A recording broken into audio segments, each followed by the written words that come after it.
Hi guys, Alex, Peak Performance Reviews running. Just wanted to do a quick introduction to the channel and tell you a little bit about myself before I go on my run reviewing the amazing, or hopefully from what I gather, the amazing, going to be my first run, albeit in the Saucony Triumph 21. Yes, they're not a brand new iteration of the trainer, but these are supposed to be better than the 22s. The 22s are still meant to be very decent, but the 21s are meant to be a lot more fun and a bit more sprightly in the Power Run Plus foam rather than the Power Run PB foam that's in the latter. Apparently for that kind of comfort trainer with no plate, it just seems to not work very well or not be a very fun trainer anymore, whereas the 21's meant to just be the daddy of and jack of all trades as a really good daily trainer. And my question I'm going to try and answer is, how good of a daily trainer is it?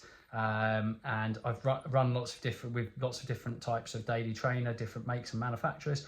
If you've got any questions, as always, hit us up in the comment section. But yes, I'm going to be going on a 6K easy run, zone 2, rainy conditions, so it's going to really test that shoe out. It's meant to be decently have decent grip. But before I do that, I need to give you a little introduction to myself. I'm not going to do a big one, but I want to introduce you to the channel. So predominantly I am a car YouTuber, and I have another channel which I'll link you to the top right hand corner. So if you're into cars, top right hand corner, Peak Performance Reviews. I do car reviews, but in my spare time, which is albeit a lot of, well, I don't have a lot of spare time at all, but in my any free time I kind of get, I'm a very avid runner and I love running, and I've got obsessive with it. My background is I've got a HND in sports science. I have a coaching background and a semi-professional footballing background. I used to do a bleep test in level 17.6, and I also used to be a sub 15 minute 5k runner. Now this was a long time ago, and I am kind of starting fresh. So just to give you a bit of background, in January this year, I started running a lot more hardcore. Between the last 10 years of my life, I've only been relatively fit and running every other week or sometimes once a week. And I was a kind of like 26 kind of K runner. I slowly upped my run sessions to 2 and got myself up to about this 24 minute kind of 5Ks, like late to mid 24 5-minute Ks, 24 minute 5Ks. Since then, between January and now, and especially the last 3 months, I've been running 5 to 6 times a week, and I know the science of running, so this is why I've started the channel. I love my running, I love my trainers, all the equipment that goes with it. I want to give you all my thoughts and share all my opinions and thoughts of running and how to get faster at running. So if you want to kind of follow my journey, it's worth sticking with me. I am now running, or kind of last kind of couple of months, I've been running late 22 minute 5Ks, although since I've been doing 5 to 6 runs a week, I've been training for a half marathon and some 10k races. So I've changed and upped my mileage, and I've stopped doing 5Ks. I'm going to go back to them. But if I was to run a 5k now, I'd be pretty confident that I would be probably in the late 21s. I will be doing some races, and kind of you'll be able to follow me on some vlogs. But that's just my background. I am aiming to get myself in the next kind of 2-3 years somehow to be between 1 hour 40 to 1 hour 30 for a half marathon. 10k, I'd like to get kind of sub 44 in the next couple of years, and then in the next 3-4 years I'd like to go sub 40, and in the next 2 to 4 years I'd like to go sub 19 minutes for 5k as well. So follow me on my journey over the coming years. Keep following us, and if you like videos, make sure you hit the subscribe button and like. Yeah, watch on. Let's go for the easy run. Let's see what these Triumph 21s are all about. And like I said, if you've got any questions, hit us up, and yeah, enjoy. I'll tell you a little bit about the boot before we carry on. It has got these little tug up bits on the back, which are really good now. The foot does tend to slide in easy, but that is lovely just to be able to tug that in. just to help you get yourself and your foot in there. Upon first putting these in, they are true to size. A little bit of nice room in the toe there, which is lovely, but really true to size, and so comfortable. The moment I've just put these on and stood up in them, I can tell these are going to be a really comfy, lovely trainer. But let's run with them before we say too much about them. Like I say, true to fit. They feel beautiful, very, very snug. They feel like they're really they're a really good kind of fit, very comfortable. They look great. It look quite nice in this colorway. Suits what I've kind of got on, and yeah, the lacing and everything is really, really nice. The padding on the tongue is absolutely beautiful. Like I say, styling's lovely, and they've also got this kind of almost like part at the front, so it's just can stop you from getting any nasty rocks on the front of your foot, so give it a bit of toe protection. But yeah, they are really, really nice, and I can't wait to run out in these. Other than that, like I say, I'm not going to get too much into the shoe, so to speak. I'm not going to get deep into tech spec, but like I say, it's got this Power Plus foam, which is really, really nice, very soft. It's got really nice grip on the bottom of the sole, so it looks like it's going to handle rain nicely, which we'll see in a minute. And other than that, like I say, it just feels so comfy and it feels really good. But yeah, they do wear really, really well, so good, and they last. But yeah, they're feeling good so far. I can't wait to get out and run on these. Let's go. Another thing that's worth noting that I run with, actually, and I should put the gel pads in here as well, bone conducting headphones. Some people don't run with headphones. I love running with bone conducting headphones. We also have a Forerunner 965, which is I love this watch so much. OLED screen. Cheap and cheerful, but decently high-end bone conducting headphones. I can kind of give you the Amazon link for those. I love these Sci-Fit hydration tablets, which are effectively an amino, no, not an amino acid, sorry, a electrolyte and caffeine, so it can work as a bit of a kind of pre-workout, half an hour to an hour before, ideally an hour. BCAAs, these are from Sports Nutrition, very good. But the most important are, I find, I don't tend to use the caffeine ones, but these Sci-Fit electrolytes I swear by. You can get them from Home Bargains, they're dirt cheap. And they now even do these. I normally use Sci-Fit ones, which are lovely, and they definitely agree with my stomach. But USN now do one, so I'm going to try this today. Hopefully it doesn't upset me, because it's the first time. But these are dirt cheap also, again, from Home Bargains, but there's lots of other places for them. But if you've got any questions about my tech, mixture of very expensive to, well, I say expensive, a godsend and worth it, versus cheap and cheerful as such, but really good stuff that works.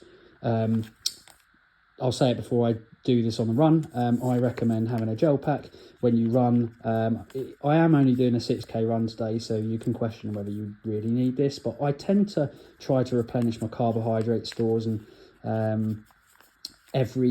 say every 5k or every half an hour roughly. So even if I only end up doing 5 or 6k, I sometimes take one and tend to have it at the end of my run or near the end of my run, or like I say, at 30 minutes or every 5k. That's my recommendation. Yes, it then means it needs 15 to even 45 minutes to an hour to work, depending on the gel. Typically half an hour really for a gel to work. So it's not going to then really help you on the last bit of your run, but it's going to help your muscles when you get back to your base. So I still tend to take them. I like it. It's a good way of getting carbs back into your body, because you may not eat for another hour, 2 hours afterwards. So in my opinion, a must and worthwhile, and it's worth getting your stomach ready for it if you're doing big long runs. So depending on how long you run for, work out how many you need to take. At the moment, I tend to only need to take 2, 3 maximum. But again, I'll go on to that further with my training loads and my training regime going forwards on the channel.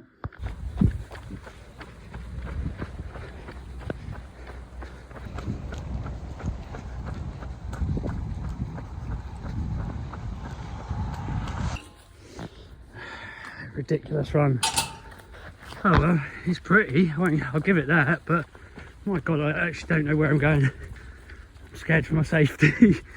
despite possibly the most bizarre ever 6K I've ever done, through fields, looking like I'm going to get chased by a bull or something like that. My Garmin has put me up to 53 VO2 max, which is in the superior, like, elite purpley area. Look at that. That is beautiful. Yes, but anyway, on to the review on the Saucony Triumph 21s. And so yeah, like I said, I have just done the most bizarre 6K run ever. I got Strava to kind of pick it for me. It said moderate, but it basically ended up being more of a hike kind of route. Maybe I didn't read it properly, I don't know. But anyway, I was going across farmers' fields. It was not even a mile trail run. It would have been one of those ones where you need a real heavy trail shoe. And I have got some trail shoes on the way, but I don't know whether you needed a really good high-end, very industrial kind of trail shoe for that run. And I have to say, that being said, the Triumph done really, really well. As soon as I got some really heavy mud, you could feel the traction weren't there, despite the traction on some of the trails. And you can see the not so clean, beautiful Saucony Triumphs now, which makes me want to cry to some extent, but that is running, isn't it? We'll clean them up and they'll look like new. But they were amazing on heavy, sodden, wet roads of all kind of... I really got a bit of everything today, which was really cool. I got like really loose stones, like that real thin gravel that's really loose, and it felt like traction was really, really good with them. They didn't feel like they needed a break in. They felt like my feet weren't moving around in them like I was going to get a blister or anything. The padding and cushioning on them are absolutely beautiful, and I have to say they, without question of a doubt, are the best daily running shoes I have ever worn in my life. They don't feel as racy as the Endorphin Pro, and as hard, but they're still quite hard, and but yet very comfy, if that makes sense. Or the best way to describe it is they're very racy. And I have to say, what some other people said is exactly right. You can really pick up the pace and run very fast runs. My stats actually for that run looked really, really poor in the end, but kind of, because I was having to just do a lot of start-stop, opening these gates. It was a funny run, but that being said, I managed to get to 53 VO2 max on the Garmin. Yes, I know it's a guide, but we'll go on to that on another video another time. But overall, these Saucony Triumph 21s are amazing. They are hard to get a hold of, but you can get them online. It's worth getting the 21s if you are okay with them feeling a little bit more firmer.